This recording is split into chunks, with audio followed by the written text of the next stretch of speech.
नमस्कार, माधुरीज किचनमध्ये तुमचं खूप मनापासून स्वागत आहे। आज तुम्हाला मी झटपट होणारी रेसिपी करून दाखवणार आहे। झटपट आपण हलवा फ्राय कसा करायचा ते बघूया। त्यासाठी इथे मी हा हलवा घेतलेला आहे। 2 हलवे आहेत ते। त्याचा डोक्याचा भाग ठेवून दिला आणि शेपटी आणि बाकीचे तळायला घेतलं। आणि त्यासाठी बघा मसाले बघा, 1 चमचा आलं लसूणची पेस्ट, 1 चमचा लाल तिखट, चवीप्रमाणे मीठ आणि हळद घेतली आहे आणि लिंबाचा रस लावणार आहे।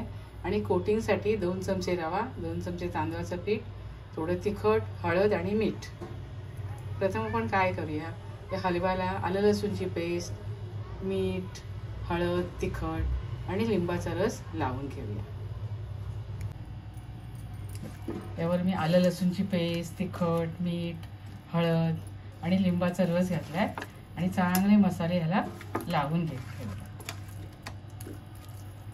चांगल्या हाताने चोळून घ्यायचा मसाला, मस्त सगळीकडून छान कोट झाला पाहिजे बघा, असा कोट झाला पाहिजे।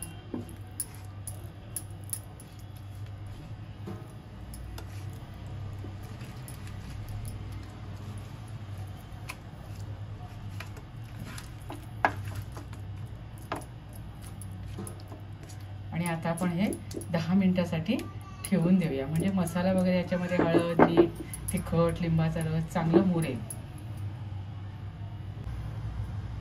बघा हलवा मासा आहे ना, त्याचे फिश मी जे आहेत ना, हे बघा, हे मी 10 मिनिटासाठी मॅरिनेट करून ठेवून दिले होते। बघा मसाला पण कसा कोट झालाय बघा, मस्त झाला एकदम। आता आपण हे फ्राय करायला घेऊया।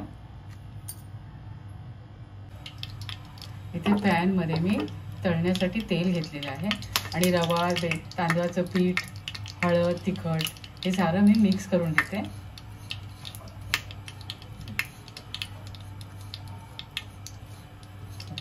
चांगलं मिक्स करून घ्यायचं, म्हणजे आपल्या कोटिंगला पण छान चव येते। मसाला पण बघा छान लावलाय ना। आता मी ह्याच्यामध्ये कोट करून फ्राय करायला घेते। छान कोट करून घ्यायचं दाबून। खाताना पण तुम्हाला कोटिंग आणि मासे छान लागतात। अशा प्रकारे तुम्ही हे कोट करू शकता। हे बघा अशा प्रकारे तुम्ही कोट करू शकता।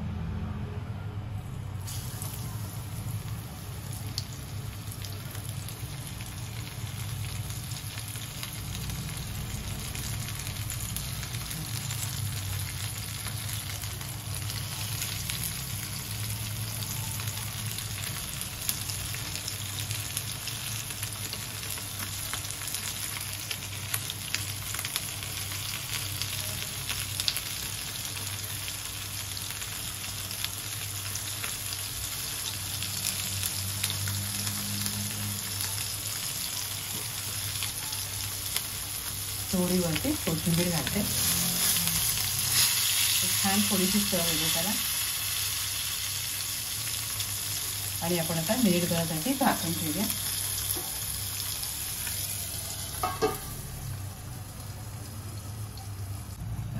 इथे मी मिनिटभरासाठी झाकण ठेवलं होतं, तर आपलं फिश पण छान झालं, एकदम मस्त यम्मी झालं।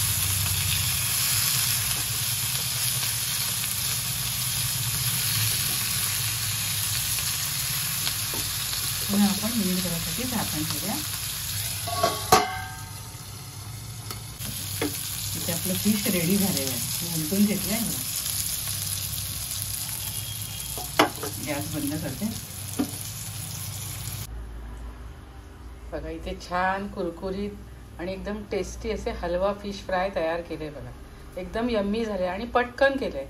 आपल्याकडे आलं लसूणची पेस्ट तयार असतेच, तिखट, मीठ, हळद, लिंबू हे सारं लावलं की पटकन छानसं फिश तयार होतं। तुम्ही सुद्धा अशा प्रकारे करून पहा, खात राहा, आनंदी राहा, स्वतःची काळजी घ्या आणि माझे व्हिडिओ पाहत राहा। शेअर करा, लाईक करा, आठवणीने सबस्क्राईब करा।